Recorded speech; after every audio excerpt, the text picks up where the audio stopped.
بہت ہی افسوسناک واقعہ پیش آیا. کس طرح سے آپ دیکھتے ہیں ملک میں اس وقت دہشت گردی کے خلاف انٹیلیجنس بیسڈ آپریشنز بھی جاری ہیں, اس معاملے پہ لے کے قومی اتفاق رائے بھی پیدا کرنے کی کوشش ہو رہی ہے, اور یہ رد عمل ہے ان تمام آپریشنز کا کہ نمازیوں کو بھی آپ بخش نہیں رہے, کچہری میں وکلا کو اس سے پہلے نشانہ بنایا گیا, اور یہ دارالحکومت اسلام آباد پاکستان کا دارالحکومت, یہاں پہ یہ آج جو ہے وہ خودکش دھماکہ جو ہے وہ کیا گیا ہے. انتہائی اندوناک المناک ثانیہ ہیں, اور اسلام آباد کی تاریخ میں شاید اس سے بڑی بربادی دہشت گردی کے نتیجے میں کبھی نہیں ہوئی ہے. تیزی سے جو ہیں شہداء کی تعداد بڑھ رہی ہے, اور کئی سنجیدہ سوالات یہ واقعہ اپنے پیچھے چھوڑ گیا.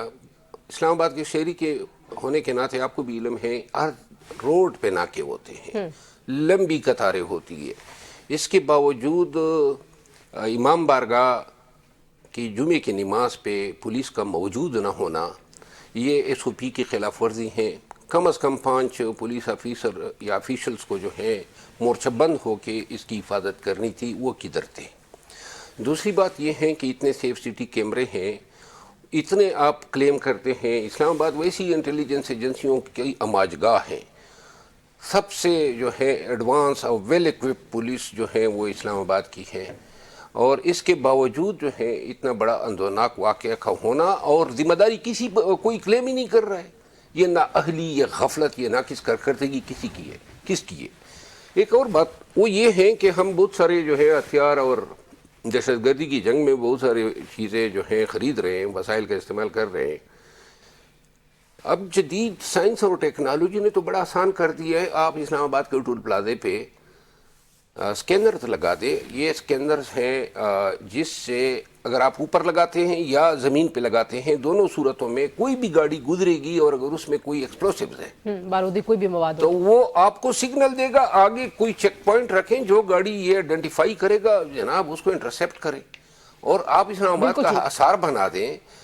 اگر اس واقعے کے ذمہ داران اور غفلت کے مرتکب افسران ان کو مثالی سزائیں نہیں دی گئی, میں وارن کرتا ہوں کہ اسلام آباد جو ہے وہ پھر دہشت گردی کے جنگ کا میدان جنگ بنے گا. اللہ نہ کرے. لیکن ظاہر ہے بہت ہی امپورٹنٹ کویسچنز ہیں جو آپ ریز کر رہے ہیں, کیونکہ ہم اس لیے میں کہہ رہی ہوں کہ دارالحکومت کی بات کر رہے ہیں جو سب سے زیادہ محفوظ, سارے شہروں کو محفوظ ہونا چاہیے. کوئی ایسا کمپیرزن ہم کر نہیں سکتے. آپ اندازہ کریں یہ واقعہ ہونے کے بعد میں اب یہ سوچ رہا ہوں کہ میں اپنے بچوں کو اسکولوں پہ بھیجوں یا نہ. آپ یقین کریں, ہاں ظاہر ہے, کیونکہ ان سے تو کوئی چیز بعید نہیں ہے کہ آئندہ کسی اسکول پہ اٹیک کر دیں. اللہ نہ کرے, بالکل. لیکن ظاہر ہے میں جیسے کہہ رہی ہوں کہ رد عمل ہے, لیکن دوسری طرف شیر حسن مروت صاحب, جو سیاسی ماحول بنا ہوا ہے اس میں کچھ بہتری آپ کو نظر آئی؟ سہیل افریدی صاحب کی ملاقات ہوئی, محمود خان اچکزئی صاحب کی ملاقات کی خبریں ہیں کہ ہوگی.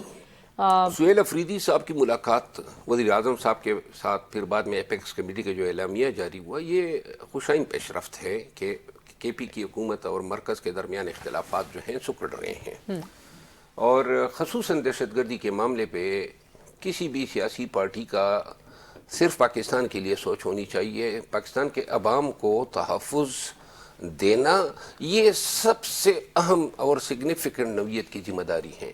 باقی ساری چیزیں بعد میں, معیشت, سیاست, ریاست. لیکن اگر کسی دھرتی پہ آپ کے بچوں کی, آپ کی زندگی محفوظ نہیں ہے تو پھر وہاں پہ کچھ نہیں ہو سکتا. وہاں پہ کچھ نہیں ہو سکتا. لہذا یہ ہماری ذمہ داری نمبر 1 ہونی چاہیے. دوسری بات یہ ہے کہ سیاست کے لیے پیش رفت اچھی جا رہی ہے, لیکن میں یہ سمجھتا ہوں کہ اگر اچکزئی صاحب کی ملاقات ہوتی ہے اور یہ تھوڑے سے جو ماحول مناسب ہوتا جا رہا ہے وزیر اعظم صاحب کے ساتھ, تو میں یہ تجویز ضرور کروں گا کہ دونوں کو جو ہے کور ایشوز کو فی الوقت ٹچ نہیں کرنا چاہیے. اچھا, وہ کیوں؟ وہ اس لیے کہ اگر بات شروع ہی ہوتی ہے مینڈیٹ پہ یا کانسٹیٹیوشنل امینڈمنٹ پہ یا سیاسی یا عمران خان صاحب کی رہائی پہ, سیاسی حقوق کی آزادی یا پھر عمران خان کی رہائی پہ, تو یہ بہت جلد چیپٹر کلوز ہو جائے گا. تو کس پہ بات ہونی چاہیے؟ مطلب وہ تو پی ٹی آئی تو چاہتی یہ ہے کہ وہ الیکشنز کی بھی آپ نے دیکھا کہ کچھ بات چیت ہونا شروع ہو گئی. نہیں, الیکشن تو خیر پچھلے دنوں میں خبر آئی تھی, الیکشن کا پی ٹی آئی کو فائدہ ہی نہیں ہے. اگر نظام یہ اسی طرح رہنا ہے تو الیکشن کے لیے کیوں جائیں. لیکن میں یہ تجویز کرتا ہوں کہ سب سے پہلے بات ہو تھوڑے سی بی ایم ہونے چاہیے. اوکے, یعنی کہ دونوں طرف ماحول ذرا اچھا بنائیں, کچھ پروٹوکول یا کچھ انڈرسٹینڈنگ اس پہ ہو کہ وزراء اور کے پی ٹی آئی کے لوگ جو ہیں یہ لائنز آپ ڈرا کر لیں, یہ روزانہ کے جھگڑے نہ ہو. دوسری بات یہ ہے کہ تھوڑی سی سیاسی آزادی پاکستانیوں کو ملنی چاہیے جو بالکل مفقود ہے, کیونکہ پاکستان کو جمہوریت کی طرف لانا ہے اور جمہوری اور بنیادی انسانی حقوق کو بحال کرنا ہے. تو میرا خیال ہے اگر بات اس پہ ہو کہ جناب جلسے جلوس کرنے کی اجازت ہو, ٹھیک ہے, پھر دوسرے مرحلے پہ جو ہے آپ سیاسی قیدیوں کی رہائی کی بات کریں اور ایک دوسرے کا اعتماد جو ہے وہ حاصل کریں. ٹھیک ہے, آپ کہہ رہے ہیں کہ ٹرسٹ بلڈنگ میں یہ جو ہے وہ زیادہ پہلے لینی چاہیے, لیکن دوسری طرف جو تحریک کا کچھ لوگ کہہ رہے ہیں یہ آغاز ہے, کچھ لوگ کہہ رہے ہیں کہ یہ ایک نئے انداز میں ایک تحریک ہے جو 8 فروری کو شروع ہو رہی ہے. آپ 8 فروری کے احتجاج پر ابھی تک جو پی ٹی آئی کے آفیشلز کے بیانات آئے ہیں, جو حکمت عملی سامنے آئی ہے, کل ان کا ایک اجلاس ہوا ہے, کیا سمجھ پائے ہیں, کیا کرنا چاہتے ہیں؟ نہ یہ نئے انداز کی تحریک ہے اور نہ پرانی تحریک کا تسلسل ہے. یہ جو ہے سب سے ناقص یہ ہے اسٹریٹجی ہے کہ آپ نے لوگوں پہ چھوڑ دیا ہے کہ جناب آپ شٹر ڈاؤن بھی کریں, آپ پہیہ جام بھی کریں. نہیں یہ ٹریڈرز کے پاس گئے ہیں کہ دکانیں بند کریں, دکانیں ویسی بھی اتوار کو بند ہوتی ہے. نہیں ٹرانسپورٹر یونین کے پاس گئے ہیں کہ آپ پہیہ نہ چلائیں. یہ بیسیکلی 5 اگست کو بھی یہی ہوا تھا کہ خان نے کہا اس کو ایپیکس ڈے بنا دو, تو پھر ایپیکس ڈے نہیں بنا. اب اگر 8 فروری کا جو احتجاج ہے یہ سب سے آسان احتجاج ہوتا ہے, نہ اس میں خرچے ہوتے ہیں, نہ اس میں جلسے ہوتے ہیں, نہ اس میں کچھ کرنا ہوتا ہے. ابھی انہوں نے ایک چیز نہیں, وہ کہہ رہے سارے شہروں میں لوگ نکلیں گے, سارے شہروں میں اگر لوگ نکلے نہیں, یہ تو کوئی اسٹریٹجی نہیں ہے کہ یہ کہا ہے کہ رات کو جناب مشعل بردار جلوس نکالیں گے. ہاں یہ واحد معیار ہیں جس سے جانچا جا سکتا ہے کہ آیا لوگ ان کے ساتھ نکلتے ہیں یا نہیں نکلتے ہیں, کیونکہ اس پہ تو متضاد دعوے ہوں گے. بند کرنے پر, شٹر ڈاؤن پہ یا پہیہ جام پہ حکومت کہے گی کچھ نہیں تھا, لوگوں کے نمبر پہ آپ کو لگتا ہے؟ البتہ مشعل بردار جلوسوں سے, ان کی ویڈیو سے اندازہ ہو جائے گا کتنے شہروں میں لوگ نکلے, کیا پورا پاکستان جو ہے نکلا, کیا بھاری تعداد میں نکلے. اگر اچھا ایک اور تضاد بھی ہے, علیمہ بی بی کہتی ہیں کہ سب کچھ بند کر دیں, ان کے کچھ بیانات ایسے آئے. دیگر لوگ جو ہے تحریک تفویض آئین پاکستان والے وہ کہتے ہیں کہ بالکل پرامن ہوگا. آپ کو کیا نظر آ رہا ہے؟ یہ اس طرح کے متضاد بیانات کی وجہ سے بھی ظاہر تحریک کو نقصان نہیں, میرا خیال یہ ہے کہ اس کے لیے پلیٹ فارم وہی تحریک تحفظ آئین پاکستانی ہونا چاہیے. انفرادی بیانات جو ہیں وہ نظر انداز کیے جانے چاہیے, کیونکہ جو فیصلہ پارٹی کے پلیٹ فارم پہ ہوگا وہی فیصلہ لاگو ہوگا اور قابل عمل ہوگا. تو اس وقت کون آپ کے خیال میں بہتر موو کر رہا ہے پاکستان تحریک انصاف کی اسٹریٹجی کو؟ محمود خان اچکزئی صاحب کے پاس اس پارٹی کا مینڈیٹ بھی ہے, ظاہر وہ اپوزیشن لیڈر ہے ان کے, اور عمران خان صاحب نے ان کو نامزد کیا تھا, یا وہ تحریک تفویض آئین پاکستان پلان کر رہی ہے اور پی ٹی آئی جو ہے ان کو فالو کر رہی ہے؟ دیکھیے تحریک تحفظ آئین پاکستان اور پی ٹی آئی میں تھوڑا ہی فرق ہے.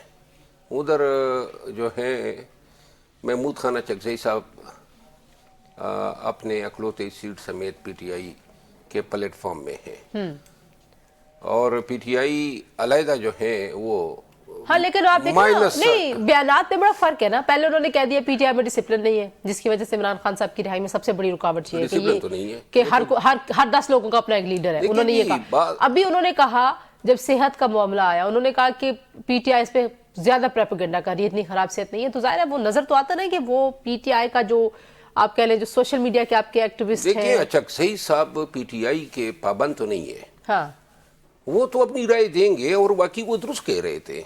یہ پروپیگنڈا اس طرح اتنی زیادہ ہر چیز کا مطلب ہوا کڑا کر دینا, ہر چیز کو مطلب ہائپر ہو جانا. اب یہ صحت کے معاملے پہ قوم کا یہ حق ہے کہ عمران خان کے حوالے سے حقائق جانے. آپ ہر چیز کو سیاست کی چکی سے گزار کے جو ہے اس کو انتہا پہ لے جاتے. محمود خان اچکزئی کا بیان درست تھا اور اس نے صحیح ان کو کریکٹ کیا. اچھا جو آج اپوزیشن لیڈر ہے سینٹ میں علامہ ناصر عباس صاحب, انہوں نے کہا کہ پارلیمانی آپ ایک وفد بنا دیں جس میں 2 اپوزیشن کے اور 2 جو ہے وہ حکومتی لوگ جائیں اور عمران خان صاحب سے ملے. آپ کو لگتا ہے کہ حکومت کو اس طرح کی تجاویز کا خیر مقدم کرنا چاہیے؟ ویسے بڑی اچھی تجویز ہے یہ. اچھا, یہ اچھی تجویز ہے کہ 2 حکومتی افراد ہو ذمہ دار, جو اسٹیبلشمنٹ, حکومت, پیپل پارٹی سب کے پسند کے ہو اور بااختیار ہو, ان کو ساتھ میں لے جا کے خان کے سامنے بٹھانا چاہیے. دیکھیں پاکستان کو سب سے پہلے تو دہشت گردی کا سامنا ہے اور اپنی جو سیاست ہے جس نہج پہ پہنچ گئی ہے وہ بھی قوم کی سلامتی کے لیے بڑا شدید خطرہ پوش کر رہی ہے. تو لہٰذا یہ اچھی تجویز ہے کہ 2 ہو یا اگر 6 بھی ہو جائے نا 3 تو بھی مطلب ہے کہ یہ ایک بہتر عمل ہوگا. حکومتی نمائندے خان صاحب کی زبانی ان کا موقف سن کے اپنے سینئرز کو یا جنہوں نے ان کو بھیجا ہوتا ہے ان کو آگاہ کریں گے.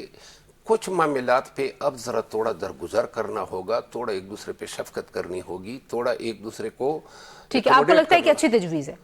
ظاہر ہے یہ پارلیمنٹ کے تجویز اچھی ہے, لیکن اگر یہ طریقے سے چلے اور ڈائریکٹ جو ہے ایک دوسرے سے وہ نہ مانگے جو ابتدا میں یہ دے نہیں سکتے ہیں. ٹھیک. اچھا یہ بھی بتائیے کہ 8 فروری کو ظاہر لاہور میں بسنت ہے اور اس سے پہلے بھی ہم نے دیکھا کہ جب لاہور سے سہیل آفریدی صاحب گئے تھے اپنی اسٹریٹ موبلائزیشن موومنٹ کو لانچ کرنے تو وہاں پہ ان کو کوئی خاص کامیابی نہیں ہوئی. اب تو وہاں پہ ظاہر اس طرح کی پابندیاں نہیں ہو پائیں گی کیونکہ بسنت کے ماحول میں آپ نے پہلے سے یہ ایک ماحول وہاں پہ بنایا ہوا ہے. تو کیا چیلنج ہوگا پی ٹی آئی کے لیے لاہور میں لوگوں کو نکالنا؟ بسنت تو پی ٹی آئی کا نہیں ہے نا, وہ تو پی ٹی آئی کے شاید تھوڑی سی شرارت کی ہے کہ پی حکومت نے کہ پنجاب کی حکومت نے کہ انہی دنوں میں رکھ دیا. بسنت تو بیسیکلی عوامی ایک تہوار ہے. اچھا. اور عوام سب منا سکتے ہیں کہ پنجاب حکومت نے تھوڑے سے ایس او پیز جاری کیے ہیں تاکہ وہ سیاسی رنگ نہ لے پائے. اور جہاں تک لوگوں کے نکالنے کا تعلق ہے, لاہور میں مشل بردار جلوس جو ہیں وہ نکلتا وہ مجھے نظر نہیں آ رہا ہے کیونکہ نااہل کی عادت ہے اور بزدل بھی ہیں. تو لہذا ایک طرف بات چیت کے لیے ماحول بن رہا ہے, مثبت باڈی لینگویج ہے خیبر پختونخوا کے وزیر اعلیٰ کی اور وہاں کی حکومت کی. ایسے میں آپ کو لگتا ہے کہ ویسا ہی ماحول بنائیں گے جیسا علی امین گنڈا پور بنا رہے تھے؟ ظاہر ہے وہ تو وفاق کو للکار رہے تھے, وفاق کی حکومت کو بڑا ٹف ٹائم دے رہے تھے بیانات کی حد تک. تو ابھی کیا سین ہوگا؟ میرا خیال ہے اب تو کے پی حکومت اور مرکز ذرا تھوڑے سے مصالحت سے چلیں گے. اچھا. لیکن شاید یہ ہوگا شارٹ ٹرم. جس دن خان سے ملاقات ہو گئی نا تو اس کے بعد جو ہے وہ خان کا غصہ انہی پہ نکلنا ہے کیونکہ خان صاحب جو ہیں وہ اب کسی مصالحت کے موڈ میں نہیں ہے. اور یہ اسی لیے بہتر ہیں کہ پہلے خان کو رام کیا جائے, خان سے بات کی جائے. اور یہ علامہ صاحب کی تجویز جو ہیں بڑی مؤثر تجویز ہے.